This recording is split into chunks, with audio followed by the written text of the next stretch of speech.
টেলরের উপপাদ্য এবং টেলরের বহুপদীর ভিডিওতে স্বাগতম। তো এটা আমরা আসলে ইতিমধ্যে করেছি যে যখন আমরা একটি ভিডিও করেছিলাম একটি ফাংশন অ্যাপ্রক্সিমেশন আনার জন্য একটি বহুপদী ফাংশন দ্বারা। তো আমরা সেটা করেছিলাম যে ম্যাকলেনের ধারা ব্যবহার করেছিলাম এবং তা ছিল টেলের উপপাদ্য এবং টেলের বহুপদীর একটি বিশেষ রূপ। আর ম্যাকলরিনের ধারা ব্যবহার করার সময় আমরা ফাংশনের অ্যাপ্রক্সিমেশন করেছিলাম যখন x সমান হয় 0। কিন্তু সাধারণত তুমি যে কোনো মানের জন্য এই ফাংশনের অ্যাপ্রক্সিমেশন করতে পারবে। যদি তুমি এটা 0 ছাড়া অন্য কোনো কিছু নিয়ে করো তাহলে সাধারণ ক্ষেত্রে যেমন হয়ে থাকে সেটা হলো আমরা টেলের বহুপদী নিয়ে কাজ করছি। তো এটা কি হবে? আচ্ছা, আমি শুধু এখানে সংজ্ঞাটি নিচে লিখছি এবং তারপর আমরা বেশ কিছু উদাহরণ করবো এবং তারপর আমরা লেখচিত্র আঁকবো এটা বোঝার জন্য। তাহলে টেলের বহুপদী বলে যে আমাদের যদি একটি ডিফারেন্সিয়েবল ফাংশন বা ব্যবকলনযোগ্য একটি ফাংশন f অফ x থাকে এবং আমি তার অ্যাপ্রক্সিমেশন করতে চাই c তে, তাহলে x এর যে কোনো একটি মান c তে আমরা এই ফাংশনটাকে অ্যাপ্রক্সিমেশন করতে চাই। তো আমি দ্রুত এবং অপরিষ্কারভাবে এই ছবিটি আঁকবো এবং আসলে সঠিক ছবি আমি পরে আঁকবো। তো এটা হলো আমার ফাংশন f অফ x এবং আমি এখানে একটি মান নেই c, ধরি এটা, হ্যাঁ। তো এটা হলো c, অর্থাৎ x এর মান এখানে c। তাহলে আমি এখন এটাকে অ্যাপ্রক্সিমেশন করতে চাই বা আমি একটি বহুপদী বানাতে চাই যেটা এই ফাংশনকে এই বিন্দুতে অ্যাপ্রক্সিমেশন করবে। তো টেলরের উপপাদ্য আমাদের বলে যে যে টেলরের যে বহুপদী দিয়ে এটা আমরা অ্যাপ্রক্সিমেশন করি সেটা হলো, আচ্ছা এটা আমি প্রথমে লিখছি, আমি পরে তোমাকে এটা বুঝিয়ে দিব। তো পি অফ এক্স, আচ্ছা এটা আসলে জটিল দেখায় কিন্তু তুমি যখন আসলে কিছু উদাহরণ করবে তখন দেখবে যে এটা আসলে তেমন কঠিন কিছু নয়। পি অফ এক্স সমান হলো এফ অফ সি যোগ এফ প্রাইম অফ সি গুণ এক্স বিয়োগ সি যোগ F prime prime of C ভাগ, আচ্ছা তারা বলে 2 ফ্যাক্টরিয়াল, তার মানে আসলে শুধু 2। আচ্ছা আমি এখানে 2 ফ্যাক্টরিয়ালই লিখছি। তারা আসলে এভাবে লিখে কারণ তুমি যাতে এর ধরনটা বুঝতে পারো। এটা ছিল আসলে ভাগ 1 ফ্যাক্টরিয়াল এবং এটা ছিল ভাগ 0 ফ্যাক্টরিয়াল গুণ এক্স বিয়োগ সি স্কোয়ার এবং যোগ, আচ্ছা আমার জায়গা প্রায় শেষ হয়ে আসছে, এফ এর তৃতীয় ডেরিভেটিভ অফ সি, অর্থাৎ এর মান যখন x এর মান হয় c ভাগ 3 ফ্যাক্টরিয়াল গুণ x বিয়োগ c পাওয়ার 3। এবং এভাবে তুমি যোগ করতেই পারো এবং করতে করতে তুমি অসীম পর্যন্ত যেতে পারো।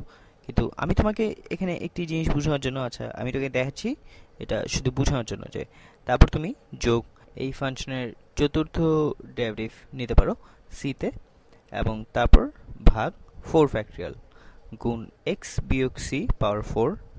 এখন এটা দেখে কি বোঝা যায়? আচ্ছা প্রথমে এই c তে এই বহুপদীর কি হবে, অর্থাৎ p অফ c কি হবে? তো p অফ c হলো যে তুমি যেখানেই x দেখবে সেখানে তুমি x এর জায়গায় c বসাবে। এখন এই পদটিতে এটা c বিয়োগ c এটা 0 তে যাবে বা তুমি বলতে পারো যে এটা 0 হবে এবং c বিয়োগ c এটাও 0 হবে এবং c বিয়োগ c এটাও 0 হবে এবং c বিয়োগ c এটাও 0 হবে। এখন আমার শুধু বাকি থাকে f অফ c। এটা অনেক ভালো, আমরা জানি যে কমপক্ষে যে কোনো মান c তে এই বহুপদী সমান সমান হলো এই ফাংশন c বিন্দুতে এবং এটা হবে এই রেখায় ছেদক। তো আসলে আমাদের যদি শুধু এই টেলের বহুপদীর শুধু প্রথম পদটি থাকতো তাহলে এটা কেমন দেখাতো? এটা শুধু এখানে একটি সমান্তরাল রেখা হতো এবং তাহলে এটা খুব খারাপ একটি অ্যাপ্রক্সিমেশন হতো। তো দ্বিতীয় পদ আমাদের কি বলে?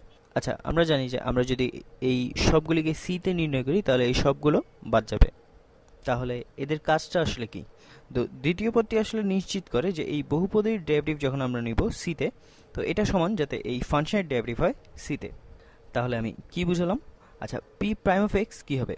তো p প্রাইম অফ x সমান হলো যে এটা শুধু একটি ধ্রুবক পদ, এটা দেখতে হয়তো কিছুটা ফাংশনের মতো দেখায় কিন্তু এটা আসলে এই ফাংশনের মান c তে যখন নির্ণয় করা হয় তাহলে এটা হবে 0 এবং তারপর এইটার ডেরিভেটিভ কত? তো এটা আবারও এটা একটি ধ্রুবক সংখ্যা আর এইটার ডেরিভেটিভ হলো 1। বা এটাকে তুমি ভেঙে এভাবেও করতে পারো যে f প্রাইম অফ c গুণ x বিয়োগ f প্রাইম অফ c গুণ c এবং সেটা ধ্রুবক হবে। তো যাই হোক তো এটা হবে f প্রাইম অফ c এবং যোগ, এখন এইটার ডেরিভেটিভ কি হবে?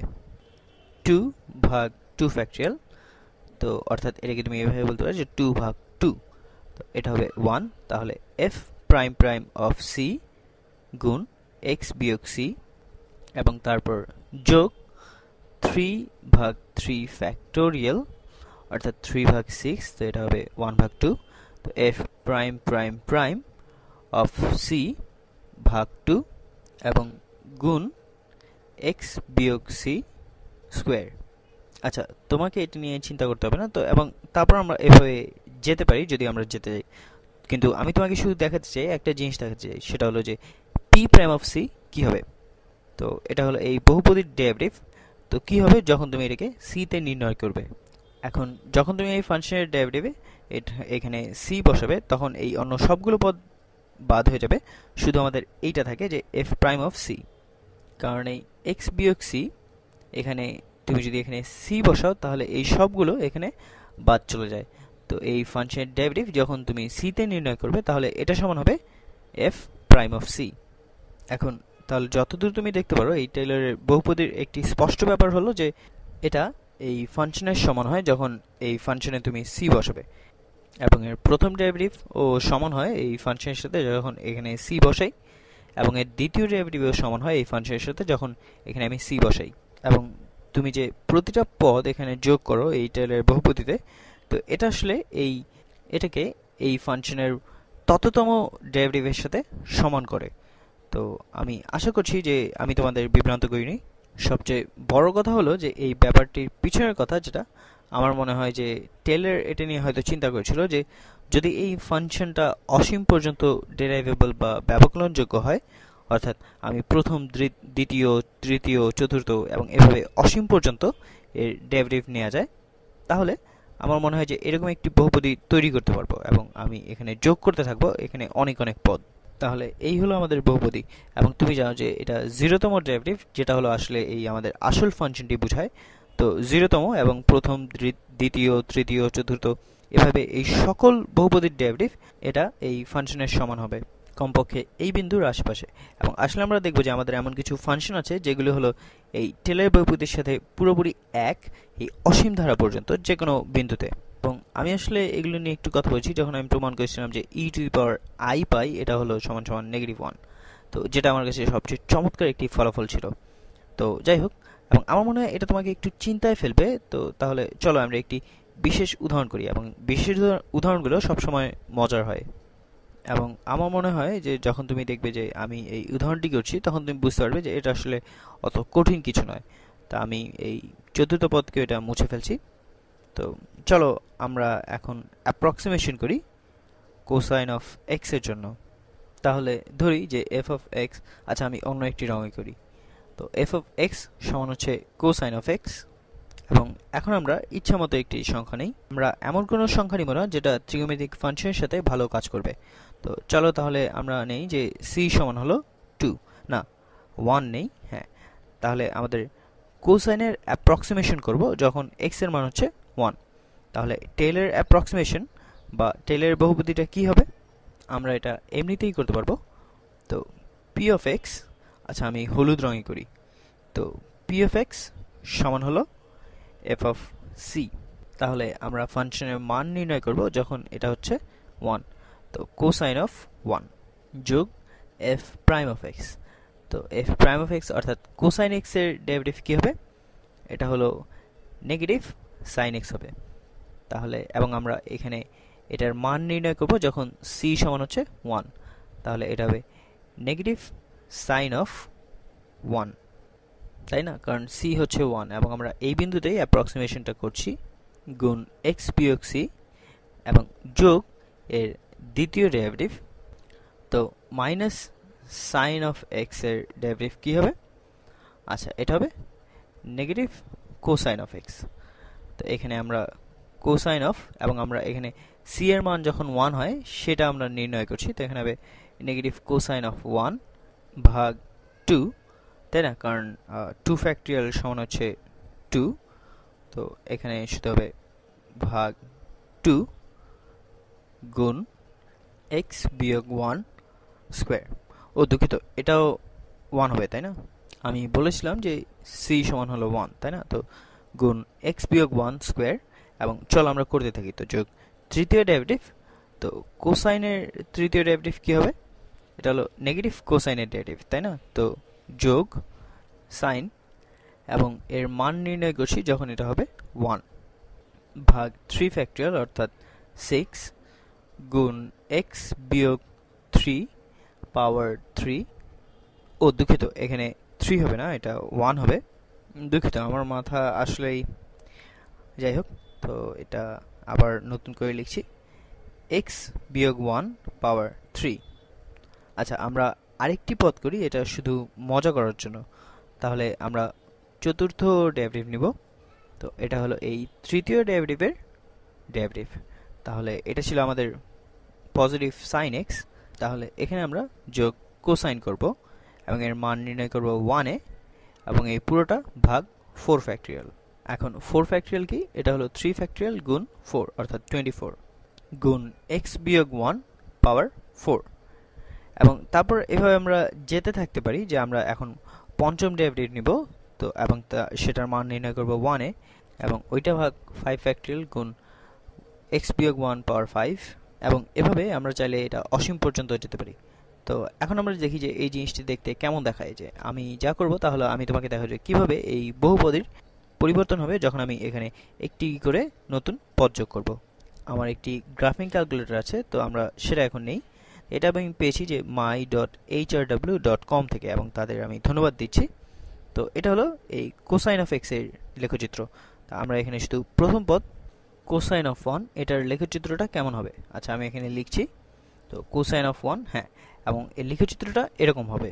তো এটা হলো এই বহুপদীর মধ্যে একটি ধ্রুবক একটি পদ কোসাইন অফ 1 এবং এটা খুব খারাপ একটি অ্যাপ্রক্সিমেশন, কিন্তু কমপক্ষে এটা এই বিন্দুতে এটা এই ফাংশনের সমান হয়। কিন্তু এখন চলো আমরা এর পরের পদগুলিও কিছু যোগ করি। তো দ্বিতীয় পদটা কী হবে? আচ্ছা, দ্বিতীয় পদটা ছিল sine of 1 negative sine of 1 গুণ x বিয়োগ 1। চলো আমরা এটা এখানে লিখি। তো নেগেটিভ সাইন অফ 1 গুণ x বিয়োগ 1 এবং এখন আমরা এর লেখচিত্রটা দেখব। এই তো, এটা খুব পরিষ্কার। এবং তো যখন তুমি এই দ্বিতীয় পদকে যোগ করবে তখন আমরা কি বলেছিলাম যে আমরা এই বহুপদীটা এটা হবে এই ফাংশনের x সমান 1 এর সময় এই ঢালের সমানও হবে। অর্থাৎ এই বহুপদীর ঢাল এবং এই ফাংশনের ঢাল যখন x সমান হচ্ছে 1 তখন এই দুটি সমান। এবং এটা আসলে খুব ভালো একটি অ্যাপ্রক্সিমেশন, কমপক্ষে যদি আমরা এই c এর কাছাকাছি কোথাও থাকতে পারি। তো এবং অবশ্যই যদি আমরা এখান থেকে দূরে চলে যাই তাহলে এটা ভয়ঙ্কর একটি অ্যাপ্রক্সিমেশন হবে এই ফাংশনের জন্য। কিন্তু আমরা আরও পদ এখানে যোগ করতে থাকবো। আচ্ছা, এবং আমি তোমাকে শুধু দেখাতে চাই যে আমি আসলেই এই পদগুলি এখানে টাইপ করছি এবং আমি এখানে এই পরের পদটা এখানে টাইপ করব। তো তাহলে এখন তুমি পরের পদটা এখানে দেখো যে এটা হবে বিয়োগ কোসাইন অফ 1 ভাগ 2 গুণ x বিয়োগ 1 স্কোয়ার এবং আমি এটার লেখচিত্র করছি। তো এখন আমি তোমাকে দেখাই যে আমি এখানে শুধু দ্বিতীয় পদটি টাইপ করেছি। তো এবং এই লেখচিত্রটা দেখো, এটা খুব স্পষ্ট। এটা প্রথম পদে আমরা শুধু একটি সমান্তরাল রেখা পেয়েছিলাম এবং যেটা শুধু এই বিন্দুতে ছেদ করেছে। এটা খুবই খারাপ একটি অ্যাপ্রক্সিমেশন ছিল। এবং তারপরে আমরা দ্বিতীয় পদে এটা নিশ্চিত করেছিলাম যে কমপক্ষে এটার ডেরিভেটিভটা একই ছিল, অর্থাৎ এটা একটি ট্যানজেন্ট বা স্পর্শক রেখা ছিল। তো এবং আমি যখন তৃতীয় পদটা এখানে যোগ করলাম তো এটা নিশ্চিত করে যে এর দ্বিতীয় ডেরিভেটিভও এই বহুপদীর দ্বিতীয় ডেরিভেটিভ এবং এই ফাংশনের দ্বিতীয় ডেরিভেটিভ দুইটা সমান হবে। এবং লক্ষ্য করো যে এই সবুজ লেখচিত্রটি এটার অবতল হলো নিচের দিকে এবং এই ফাংশনেও তাই, যখন x এর মান হচ্ছে 1। তাহলে এটা অনেকটা স্পষ্ট যে এটা আসলে খুব ভালো একটি অ্যাপ্রক্সিমেশন। তুমি মনে করো যে এর আগেরটাতে আমরা যখন এই বিন্দুর কাছাকাছি ছিলাম তখন এটা খুব ভালো একটি অ্যাপ্রক্সিমেশন ছিল, কিন্তু আমরা যত এই দিকে বামের দিকে যদি যাই তাহলে এটা খুব উপরের দিকে চলে যায়, যেটা খুবই খারাপ একটি অ্যাপ্রক্সিমেশন। কিন্তু এখন অন্য আরেকটি পদ যোগ করলে কি হবে? তো আমরা তৃতীয় পদটি যোগ করি। তো আমি এটা এখানে দেখতে পাচ্ছি, এটা হবে যোগ সাইন অফ 1 ভাগ 6 গুণ x বিয়োগ 1 পাওয়ার 3 এবং এখানে দেখো যে আমি এটা এখানে টাইপ করেছি। তো x বিয়োগ 1 পাওয়ার 3 এবং এর লেখচিত্রটি এখন আঁকি। তো দেখো এটা আসলে খুব পরিষ্কার যে শুধু আমরা তিনটি পদ দিয়েই, আচ্ছা এটা আসলে বহুপদীর চতুর্থ পদ। এটার প্রথম পদটি ছিল এই বিন্দুর, আচ্ছা তুমি আসলে বুঝতে পারছো যে ব্যাপারটা কি। তো যাই হোক, ইতিমধ্যে আমরা যে অ্যাপ্রক্সিমেশনটি, এটা আসলে খুব ভালো একটি অ্যাপ্রক্সিমেশন হয়ে গেছে। এখন এই বহুপদীর তৃতীয় ডেরিভেটিভ হলো এটা সমান সমান এই ফাংশনের তৃতীয় ডেরিভেটিভ যখন x সমান সমান 1। এবং আমরা আসলে এখনো তৃতীয় ডেরিভেটিভ নিয়ে পড়িনি, যে এটা আসলে এক ধরনের ডেরিভেটিভের অবতলমুখী বা যাই হোক। তো কিন্তু আমরা এখানে দেখছি যে এই ফাংশনের অ্যাপ্রক্সিমেশন এটা অনেক ভালো। অবশ্যই আমরা যখন দূরে যাব তখন এটা আর এত ভালো অ্যাপ্রক্সিমেশন থাকবে না, কিন্তু এই নিকটে এখানে দেখো যে এই দুটি লেখচিত্রকে আসলে আলাদা করে দেখা খুব কষ্টকর। চলো শেষ পদটি আমরা যোগ করি, তাহলে এটা আরো পরিষ্কার হবে।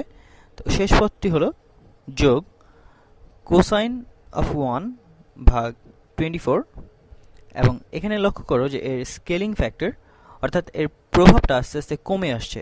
এখানে প্রথমে 1 দিয়ে ভাগ করলাম, তারপর 2 দিয়ে, তারপর 6 দিয়ে, তারপর 24 দিয়ে। তো এই পরের পদগুলির প্রভাবটা কিছুটা আস্তে আস্তে কমে আসে। তাহলে তুমি যেই বিন্দুটি নিয়েছো সেই বিন্দুতে এগুলি আসে খুব বেশি বড় ব্যাপার না, কারণ এটা তুমি ভাগ করছো 6 দিয়ে, 24 দিয়ে। কিন্তু তুমি যত এই বিন্দু থেকে আস্তে আস্তে দূরে চলে যাবে তখন এইগুলির প্রভাবটা আসলে দেখা যায়। তোমার x যত 1 এর থেকে ধীরে ধীরে দূরে চলে যাবে তখন তুমি আস্তে আস্তে বুঝতে পারবে যে এই অ্যাপ্রক্সিমেশনটা কত সুন্দরভাবে এটা দেখায়। তো আমি এটা এখানে লিখে ফেলি। তো কোসাইন অফ 1 ভাগ 24 গুণ x বিয়োগ 1 এই পুরোটা পাওয়ার 4।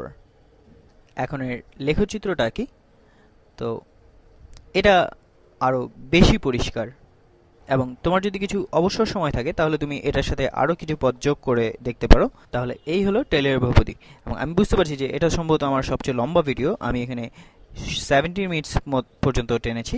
এটা প্রথম দিকে কিছুটা তোমার বিভ্রান্তিকর মনে হতে পারে যে তোমার এত বড় একটি ফর্মুলা দিল এবং এখানে তোমাকে সি দিল, তো সিটা কি এবং তুমি কিভাবে এর ডেরিভেটিভ নেবে। কিন্তু যখন তুমি এটা আসলে করতে থাকবে তো তুমি দেখবে যে এটা হচ্ছে শুধু একটি বহুপদী, যেটা আমি যে বিন্দুটা নিয়েছি সি, তো এখানে এই বহুপদীটা এর 0তম, প্রথম, দ্বিতীয়, তৃতীয় এবং চতুর্থ, পঞ্চম এভাবে ক্রমে অসীম পর্যন্ত এর ডেরিভেটিভের সমান হবে। আমরা যদি 10টা বা আরো কিছু পদ যোগ করতাম তাহলে আমরা দেখতাম যে এখানে এই বিন্দুগুলি এখানে সবগুলি সমান হবে। আমি জানি যে এই সূত্রটি যখন তুমি প্রথম দেখবে এটা খুব ভয়ঙ্কর ধরনের একটি সূত্র মনে হয়, এবং বিশেষ করে যখন এটা তোমাকে কেউ বর্ণনা করার চেষ্টা করে তখন এটা আরো ভয়ঙ্কর মনে হয়। কিন্তু আশা করি এটা তোমাকে কিছুটা বুঝতে সাহায্য করেছে। তো যদি না হয়ে থাকে তাহলে এই ভিডিওটা দেখার দরকার নেই এবং শীঘ্রই দেখা হবে।